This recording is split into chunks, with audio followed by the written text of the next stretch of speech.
Hey there, NPCs. Welcome to Rules of Cool, where we interview very special guests, creators, gamers, designers, and world builders.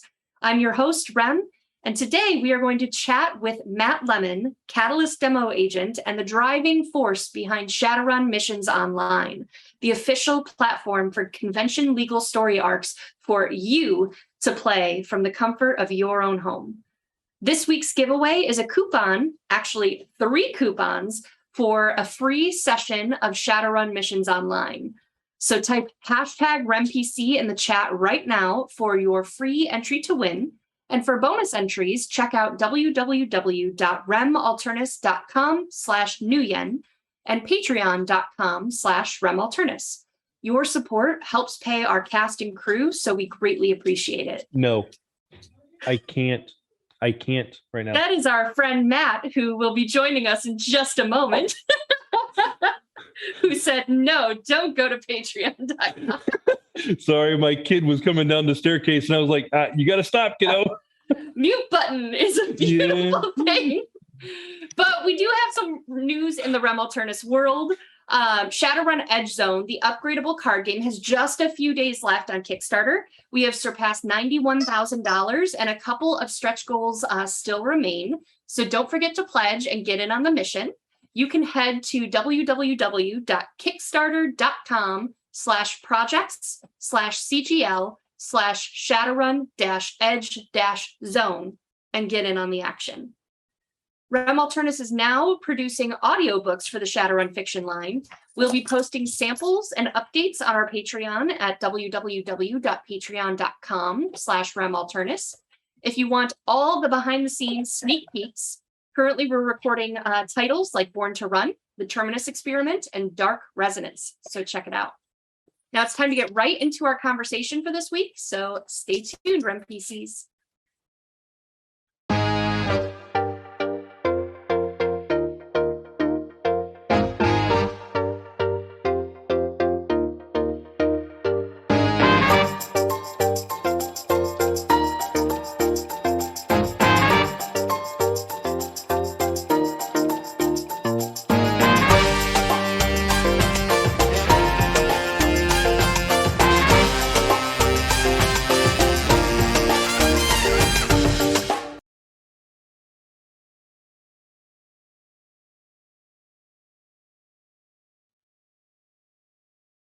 Welcome back, everyone. I'm here with my friend, Matt Lemmon.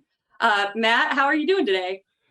I would have been doing a lot better if I didn't just ruin your stream about 30 seconds ago. I apologize. My son was coming down the staircase to show me his homework being done, and I had to tell him to go away. I'm sorry. Listen, that's a proud moment that should be shared with thousands of viewers. I can call him back down. You can see his spelling words if you want. Ooh, you might get more right than I do. So, well, welcome to the show. I've had the pleasure of knowing Matt from convention life and getting to sit at his table to run a couple of the Shadowrun missions. So really big fan of Matt's GM style. But I kind of want to get to know you before we get into all the Shadowrun Missions Online stuff. So can you tell us a little bit about you and what is your history as a gamer? So in my day job, I'm an electrical plumbing, heating, and air conditioning contractor. I do the SRMO stuff on the side during the nighttime, whatever, whenever. I am a national competitive civilian marksmanship program pistol competitor. And let's see, what else do I do? I'm active in the Boy Scouts in my area and about 3 other organizations. So I got a ton of stuff going on. And a lot of it is due to my kids and whatnot. They are, as any parent would say, they're number one in your life. Aww. And my daughter is 7, Kira, and she is doing gymnastics at the moment. In fact, half of the basement down here, that is the other half of this room that you're not seeing, is full of gymnastics equipment and exercise equipment for her and my wife and me and my son to exercise with. And then my son is doing marksmanship as well. He's doing 10-meter rifle up at for the civilian marksmanship program as well. and he's been competing for the past 2 years or so, and he's not doing terrible. He's only 10 years old, so he's learning, he's getting there. But uh, that's a little bit about me. I've been gaming for, oh shoot, I started back 3.5 D&D era. So not as old as a lot of people, but at the same time, I've got a little bit of legs there. It's when I started too, so no shame, no shame. Exactly. A bunch of my buddies and I, we went and got together and bought the DM guide and a player's handbook. And lo and behold, that weekend we got a blizzard in Northwest Ohio, and we were snowed in at my buddy's house, and we had plenty of time to learn how to play the system. Wow. So luckily we had a lot of Mountain Dew, a lot of Hot Pockets, and plenty of time to play. But to be honest, I haven't had the pleasure of playing a ton of RPGs over the years. D&D was my first. I played BattleTech a few times. Shadowrun, obviously. I started playing that when 5th edition first came out. A good buddy of mine, he was a player from 1st edition, and when 5th edition was starting to come back out, he said, we got to get our 3.5 game switched over, our group playing it in 5th edition and in 5th edition Shadowrun, and try to get everybody to see how they liked it and whatnot. And that kind of kicked off my enjoyment of Shadowrun. I've always been a sucker for the cyberpunk and the dystopian stuff, especially when you throw magic in there. You throw cyberware on anything that you can put like technology in your body. I am absolutely for, because I'm sure with a lot of your viewers and whatnot, we all have things we want to change about our bodies. Like for me, I want to replace my spine because I have a crap ton of problems with it. Oh no! You know this. I'm 6'5", and I have problems up in my neck. I have problems in my lower back. My knees are going at the moment. I just had I've considered cyber eyes myself. So I actually just had LASIK 2 years ago, and I will absolutely recommend it to anybody. It has changed my daily life for the better. Absolutely wow. Would do it 100% again. I don't know what I'd do without seeing smudges in my vision at all times. My glasses are always see clearly. What? Yeah, does not compute. Yeah, exactly. So weird story. If you do want to do that, they actually suction your eye out with a vacuum cleaner or something along those lines, and then they cut the flap and then they laser you. It's really, really weird. It's one of those things where you have to go through in order to experience it. But it was probably the weirdest sensation I've ever felt before. It wasn't uncomfortable, but it wasn't painful. So. I'm one of those people that, like, when I got wisdom teeth out and my any kind of minor surgery, I'm like, just knock me out. Yeah, knock me out. I don't want to be there. I don't want to. I'm with you 100%. I get allergy shots regularly, and I tell them, don't tell me when you're going to poke me, because I don't want to hear. I don't want to feel it. I don't want to tense up. I don't want to tense up. So, but yeah. So I've been playing 5th edition since 5th edition came out, and then I haven't played a ton of 6th since then. But that 5th edition was when I got my start in Shadowrun, and shortly thereafter, a couple years later, or about a year later, my buddy was talking about going to a convention and signing up for the CDT, and I said, "Why not? I enjoy playing too. I'll go with you." And so that was my first ever convention, actually. Which convention was it? It was Con on the Cob in, oh shoot, I want to call it Akron, but I don't think it was actually Akron, Ohio. But it was in that vicinity. Anyways. I don't want to call it dinky, but it was a little small convention, maybe 500-600, maybe 1,000 people at max.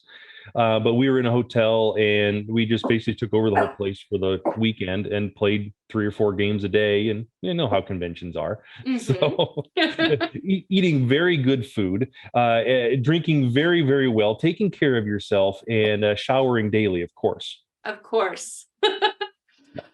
So So that's kind of how you got into GMing is directly through Catalyst Demo Agent team? So my very first time ever GMing a game was 5th edition D&D, but that was me and my buddies screwing around and whatnot.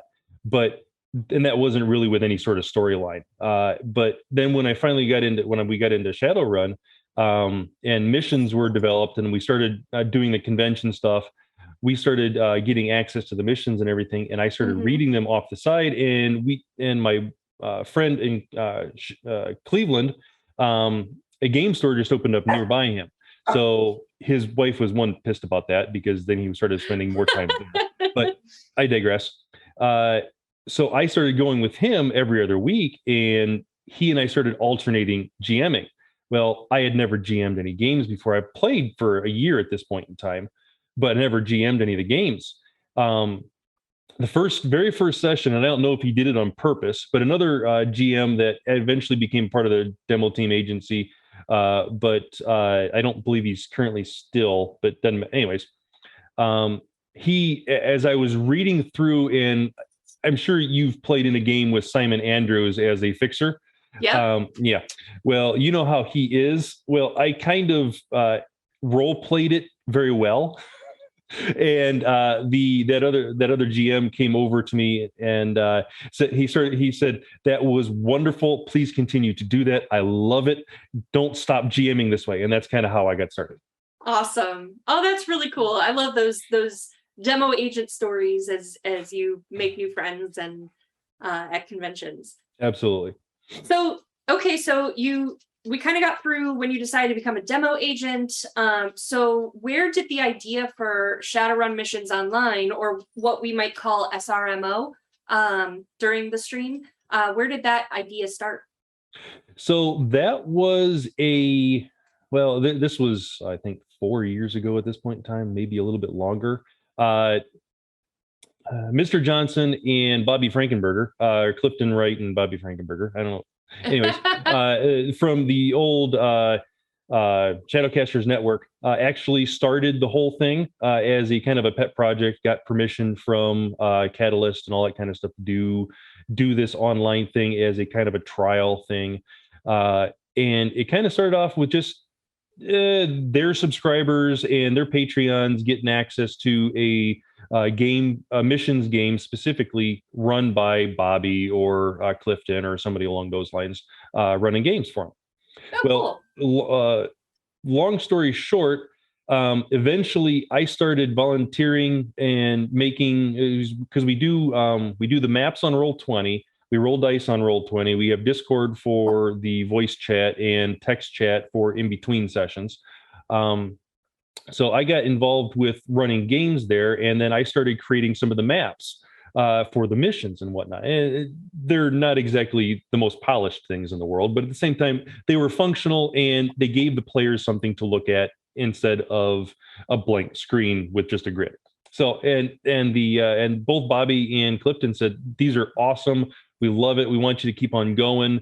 And so and eventually they started breaking off the SRMO Discord from theirs, the Shadowcasters Discord, which is now I can't remember, the Shadowrun Community or something along those. Yeah, Shadowrun Community Network, I think, and it's And they broke off mine from there and gave me control of it. And I've built it up, and we have something like almost 800 people in it in the Discord at the moment, something along those lines. A good portion of them are active, at least commenting and whatnot. Not all of them are playing, but I would like to think that our Discord has become one of the primary sources for rules clarification, specifically for missions, primarily because me and myself and two other people on the demo team are the editors for the missions, and we do the missions guide and go through and review all the books and kind of make changes and whatnot that we have to in order to make them all missions legal. Cool. And make it kind of even playing field for everybody to use the new rules from the new books as they come out. So But as far as where SRMO continued from where the server broke off, eventually Bobby and Clifton started doing their own thing, different things that kind of diverged a little bit, and it became too much for them to manage. And by that point in time, I was really managing everything to begin with. Yeah. So they said, here, why don't you just take control of it? Take it off my plate so we can do our own thing. And so that was a year and a half, 2 years ago at this point in time, and we're going strong at the moment. So great. um, So if that's kind of how it started, tell us how this works. Like, from someone that does not know what SRMO is, what do they need to know, and why should they care, Matt Lemmon? why should they care? Well, do you like rolling big fistfuls of dice? Yes. Well, you're not going to do that with us because we do it online and it's digital. Sorry. You bait and switched me. I did. Anyways, no. So basically, what we do.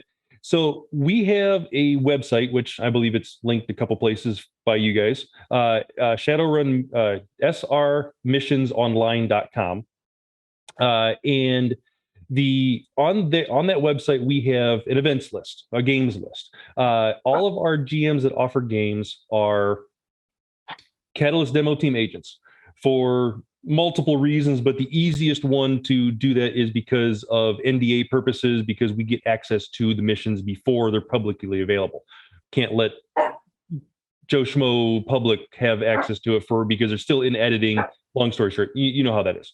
Right. But so we have all CDT agents running games, and they basically right now there's like 4 or 5 of us that are active, and anybody who's a demo team agent could run games for us if they choose. Not all of them choose to, so we don't have a huge pool to pull from.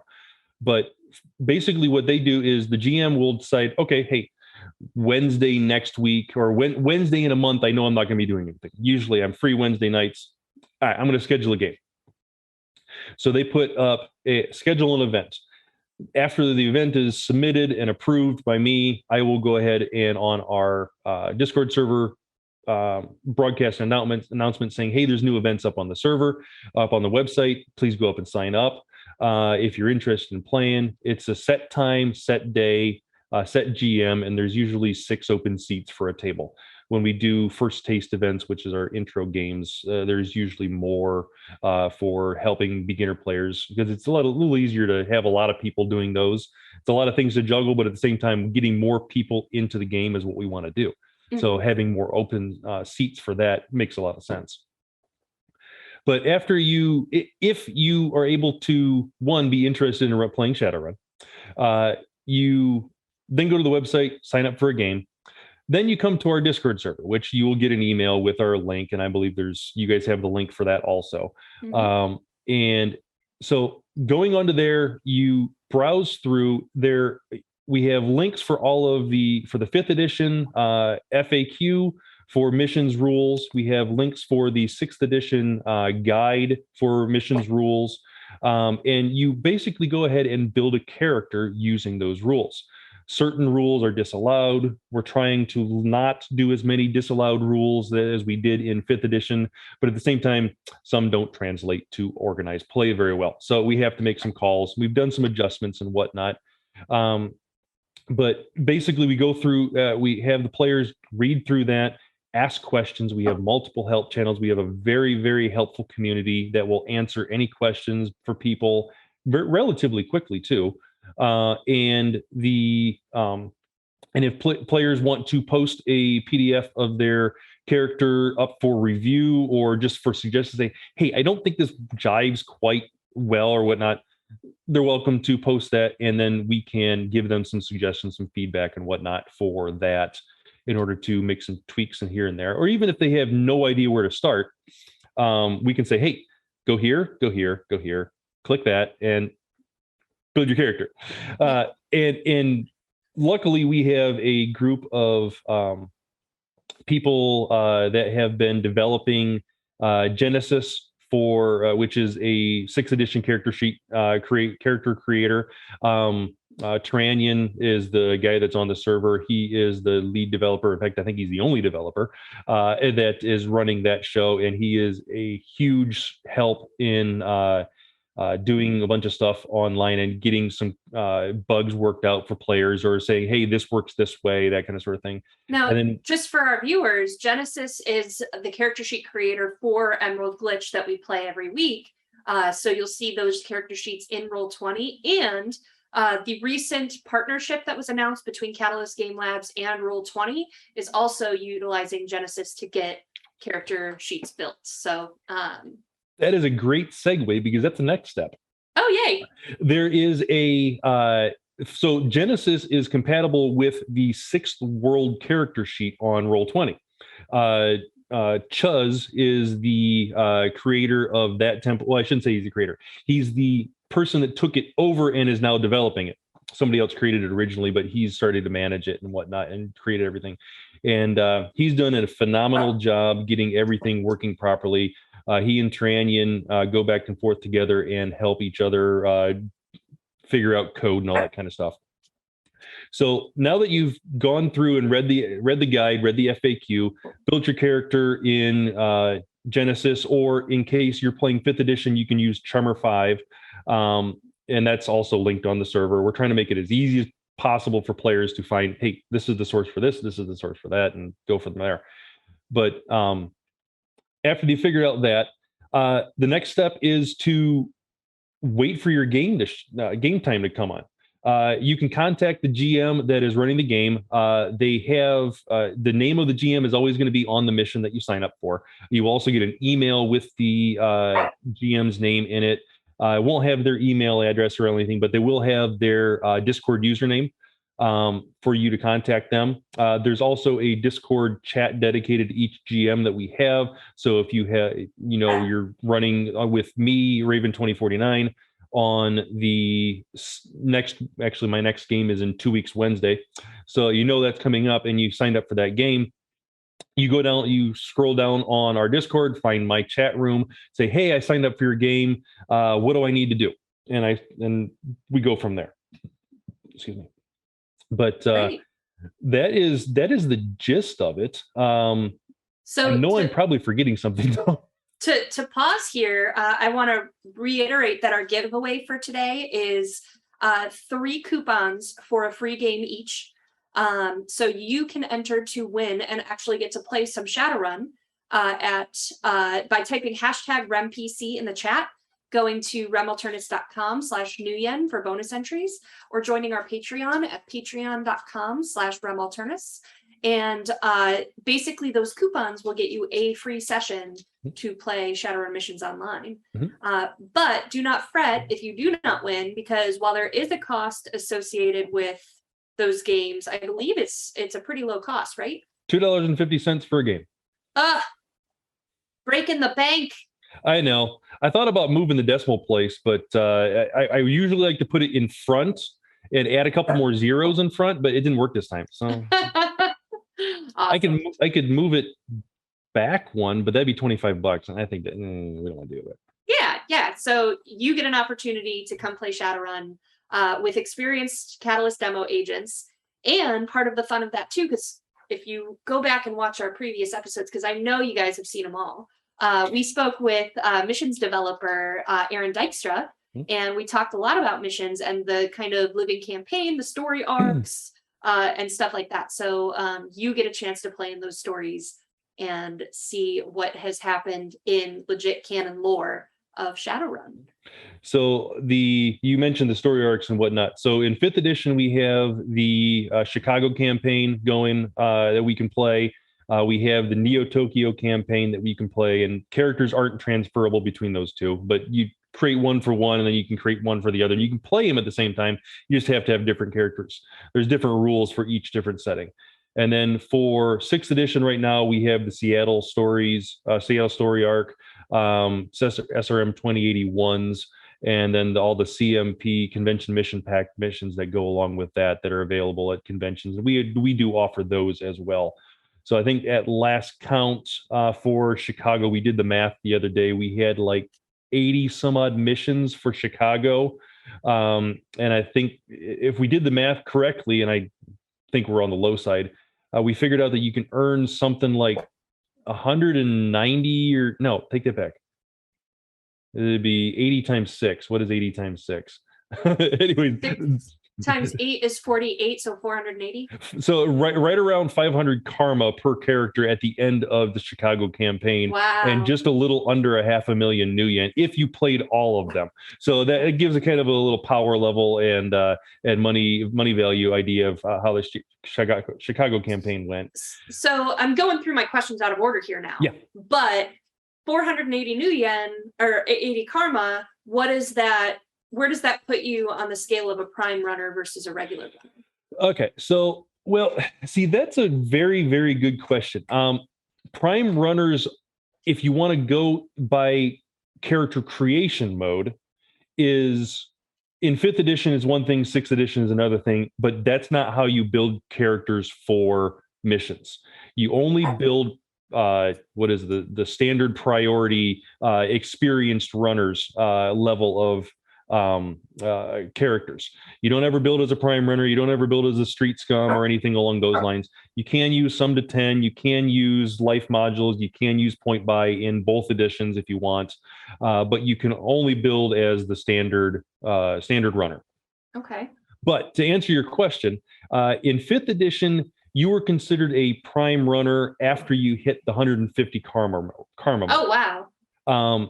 That mark didn't really do anything after a few years because everybody was hitting that. Okay. But at one point in time, there was a statement that once you hit 150 karma, you could play prime missions, which were basically missions turned up to 11. Kid gloves were off is what the GMs were told, basically. So we try not to actively kill players when we're playing missions. It's not fun for the player. It's fun for the GM. But you have edge to negate your deaths. We have tally marks on things that we mark, and we say gain points of edge for different missions and whatnot. I think I'm up to like 60 edge points gained from players, but in 5th edition. But anyways, Matt. Final countdown for Chicago caused a lot of people to die. Yeah. But yeah, anyways. So where was I? I lost it. Oh, prime runners. So in 6th edition, it hasn't been established, to my knowledge, what number that is yet. Obviously, you have the character creation capabilities of building a quote unquote prime runner, but it actually doesn't apply for missions. Like I said, you can't build a prime runner in character creation for specifically prime runner for missions play. But at the same time, I would consider similar numbers, 100, 150 karma to be considered a prime runner. And that's usually somewhere around 10, 12 missions, depending. So if you finish the first 12 missions of the Seattle story arc for 6th edition, you are basically a prime runner at that point in time. So. And so you said they're kind of moved up to 11 in terms of those missions. For prime missions specifically, yes. Right. So just, I know we kind of did this a little out of order, but what is a prime runner for those who have not gotten to play yet? Well, see, that's a hard question to answer, at least in my opinion. The book tells you that a prime runner basically uses different points on the arc to make you a prime runner. 5th edition, basically all it changed was your money, if I remember correctly. It just bumped you up, it gave you more money for each priority that you chose. 6th edition, I don't remember off the top of my head what prime runners building does for you, or if you can build a prime runner. To be completely honest, I haven't played a lot of 6th edition. I have other GMs for that. I have a very dedicated group of 5th edition players, and they very much enjoy my play style, and they've been playing with me for every time I re-up new missions, they keep on going for it. But as far as the mission itself go, when a prime mission moniker or PM moniker is added to the end or added to the beginning of a mission, basically instead of you're going to instead of going for like an example for a regular mission, you would go to a store on the corner, start and rob the place or something along those lines for a first taste event or something like that. It slowly builds up to an extraction job or a hit job, or this person's missing, go find him, or a police officer calls you and calls your team or gets in touch with the fixer, which contacts your team and says, hey, we have a missing people, or we have a situation that we need some out of the box people to take care of, and go from there. A prime mission basically, like I said, takes those type of missions and turns them up to 11. For example, one of the missions that I wrote, a prime mission that I wrote, or at least co-wrote, I should say, it was based in Las Vegas. And it started out with you guys waking up in the desert with all your gear, surrounded by a HTR team, 6 mages, 4 active spirits, and a bunch of other stuff going on. Basically, it's a misunderstanding starting out, but you are put into the meat grinder from the get-go, and instead of slowly ramping up to a combat, you're starting at either combat right away, or you're put into a situation where, if you don't do this right, you're fragged. And there's a couple of paths you can take that are scripted, a couple of paths, but there's always the thing that GMs are always directed to improvise if they need to. If it sounds plausible, do it. It sounds to me, because the way I imagine Shadowrun missions usually is you meet the Johnson. Yep. Then you have the legwork phase, and then you recon, and then you have your run, and then all your plans fall apart. Like there's kind of that like formulaic way that a mission can go, or usually in my experience at a convention can go. And so this kind of turns that on its head, where you just wake up and go, well, Drek. Like I'm not saying every single one of them is like that, but the particular one that I wrote, yes, it's very much like that. You're rolling over on the wrong side of the bed, stepping outside of the bed, stepping on eggshells immediately, slipping, falling, cracking your head on the dresser next to you, rolling over, rolling onto a pile of dog poo, and continuing on throughout the day. That's basically my idea of a prime runner. You're prime mission. You're being put into bad situation after bad situation after bad situation. Whereas a prime runner itself is kind of that, to put it in a poor analogy, probably is a higher level D&D character that, like, at level 1, you might lose to a team of wild horses. That totally happened to me recently. But by like level 15 or 20, you're facing gods and things like that. So if you wanted to use a D&D analogy for it, I would actually consider prime runners being about 10, level 10. Okay.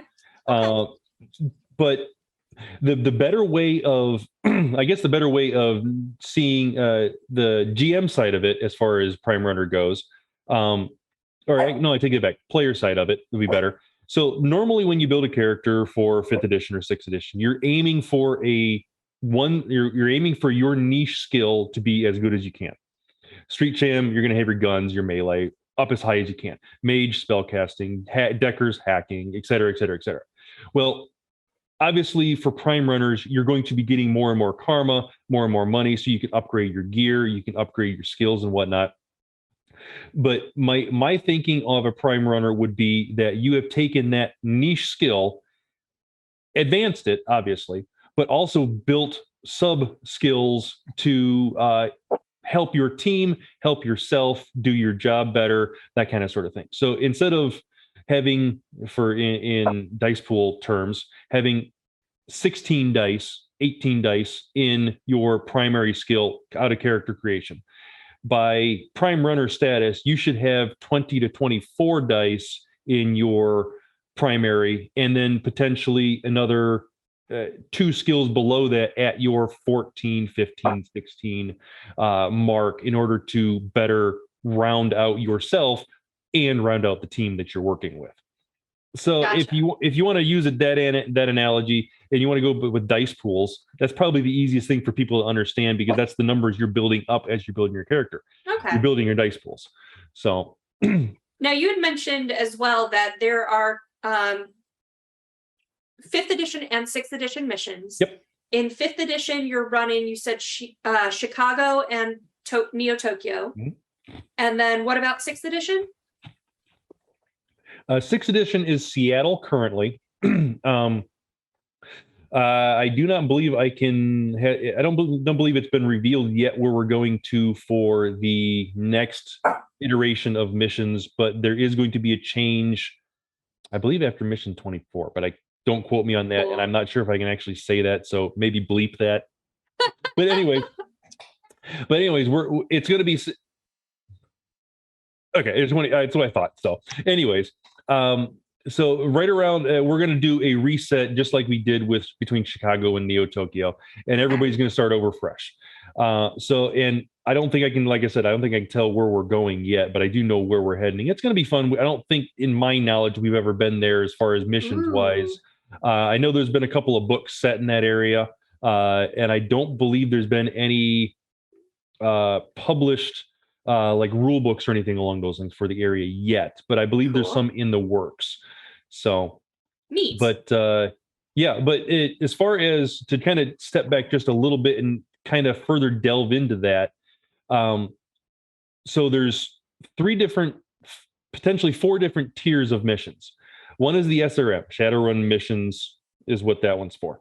That one's just your standard storyline, and usually they do follow a story. You don't have to play them in any sort of order. And this goes for 5th, 6th, and 4th edition, and I think there was 3rd edition missions too, but I don't remember off the top of my head. But anyways, they do follow a story, or they try to tell a story, but you don't have to play them in any sort of order. Then there's the CMPs, or Convention Mission Pack missions. Those are usually only offered at conventions. Those are the best places to get them. We do offer them on SRMO. And I believe Drive-Thru has maybe a couple.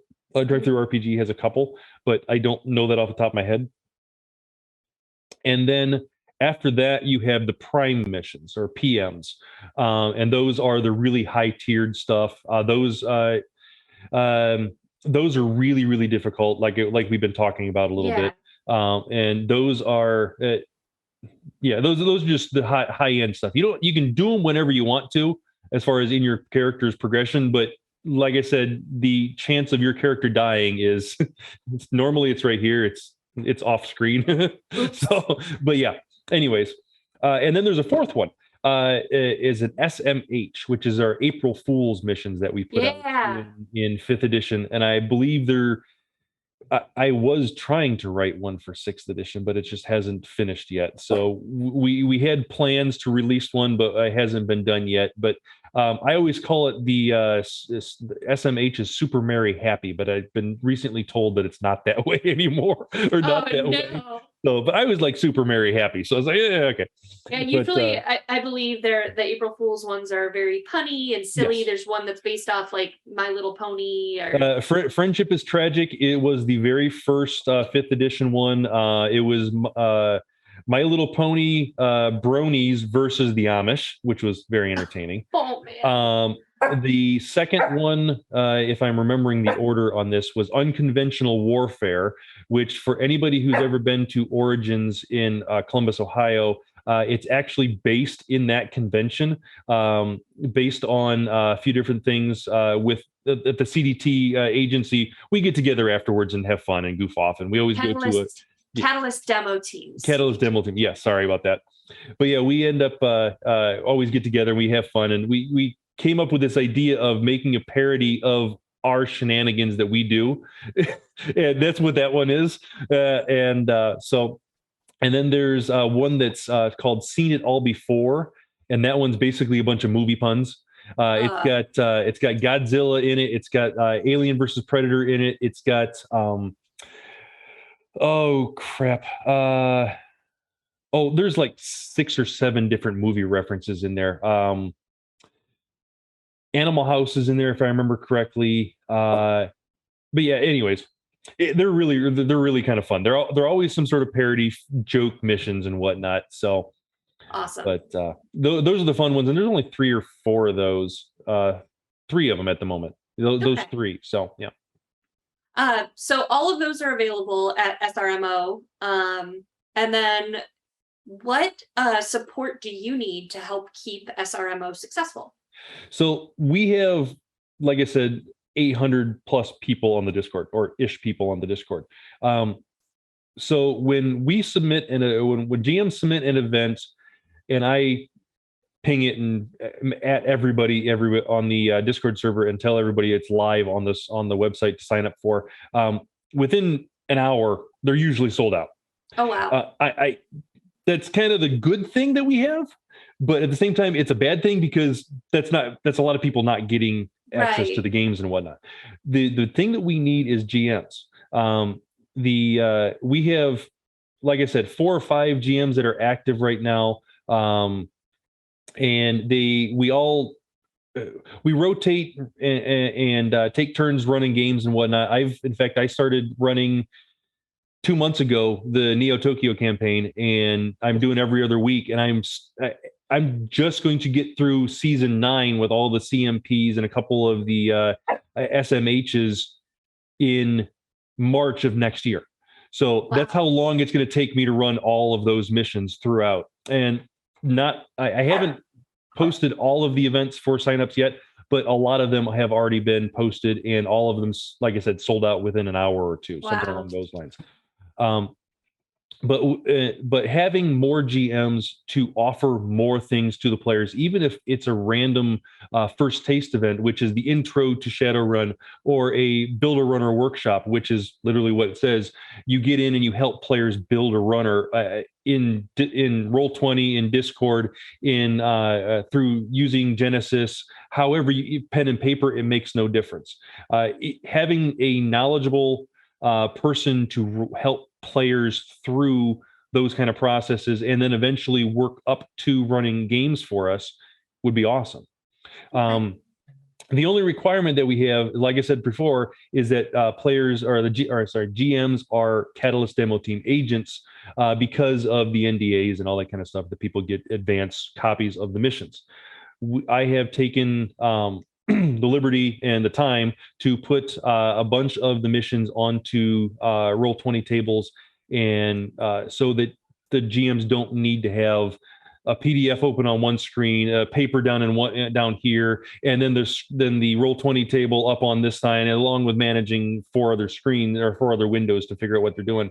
It's all it's all right there in front of them on the Roll20 table. So if what you need are GMs, and GMs need to be CDT agents, Catalyst demo team, how do they get started with that?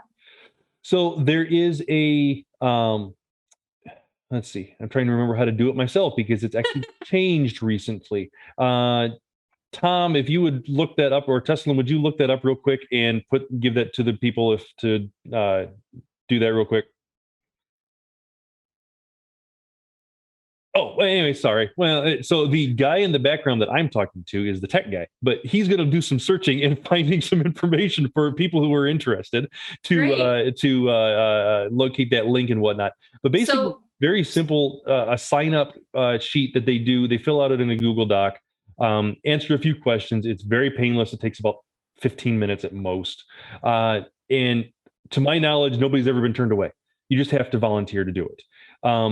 After you do that and jump through one other hoop, which means you have to have a Google email address, and you run a mission or BattleTech mission or something along those lines, you'll submit that event through our secure website for the demo team. We give you you get access to all of the missions at that point in time, and you can then start running events for us.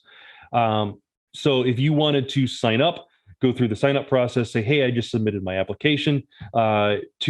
If you want to, like if somebody was coming on the Discord and said, hey, how do I sign up to be a CDT agent? I want to run games for you guys. I want to run games for SRMO. Find us on the Discord server first and foremost. Cool. Secondly, there is a pinned link, if I remember correctly, in our lobby channel and in our general channel for just this purpose. Go to that link, fill out the form. Then go, after you do that, usually takes about a month, depending on when you fill out the application, because the person that's in charge of approving everything has a very detailed or very demanding day job as a kindergarten teacher, and she has very little time, especially with a newborn on her hands as well.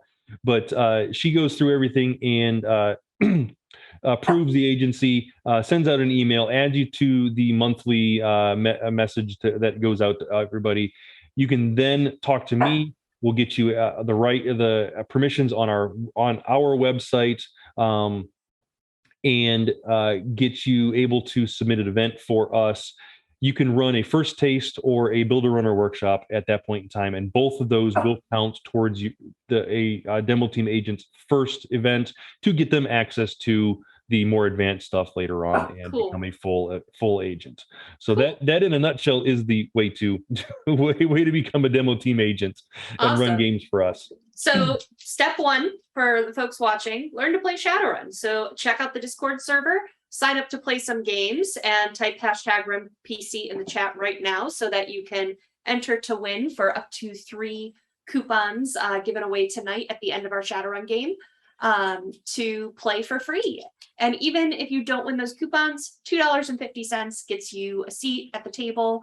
But start with that Discord, learn the game, and then if your heart calls you to it, go ahead and become a GM and part of the CDT. So with the fee that you mentioned, just to put a little clarification on there, the first taste and the builder runner workshop events are always free. We don't charge for those at all because we want players to come in. We don't want you to come in and say, "Ew, I'm not sure if I don't want to spend $2.50, even though it's only pocket change or whatever." I don't know what your financial situation is. It doesn't matter. We want you to get in and play the game with us.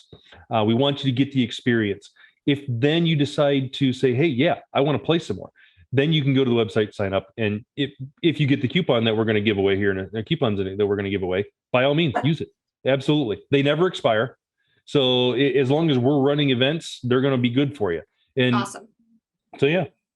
Great. Well, we are getting close to time. So I want to give you a chance to say, where can, other than the Discord, where can we follow you to learn more about what you're working on with everything SRMO? So I don't have a Twitter or a Facebook page or anything along those lines for SRMO or anything like that. But basically, the only places we have are the website, which is srmissions.online.com. And we have the Discord, obviously. And then we also have, I've recently started streaming my Neo Tokyo missions. So that is a new thing. We've also been doing some of the other players in the Discord are also streaming stuff. It's not specifically SRMO stuff, but it's one of those things where we're trying to broaden the community. So we're giving the players and the other members of the community the option to be able to share their Twitch streams or what other streams that they have in order to get more people and collaborate and all that kind of stuff. So awesome. Well, thank you so much for joining me, Matt. Thank you for sharing all of your passion and enthusiasm and time to keep Shadowrun missions alive outside of convention season. And just thank you for all the time you put in and the energy into GMing and making a fun game for your players. Thank you very much. I really enjoy GMing. It gives me the opportunity to screw with players, because let's face it, that is the number one reason, aside from the sound of dice, that you get into GMing. And number two, it gives me. I've always been in the situation where there's always been a shortage of GMs. Nobody wants to GM; they always want to play. Yeah. So I actually really enjoy GMing.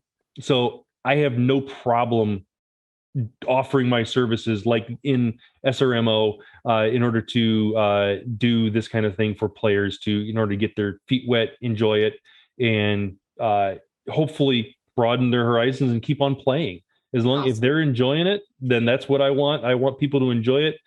I may get a couple of points of edge from you eventually, but at the same time, that's how the game works, and that's half the fun also.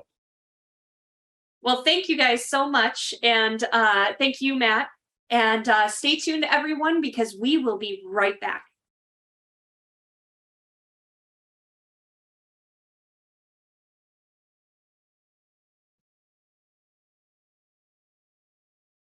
Our runners have been investigating the death of one of Violet's biggest fans.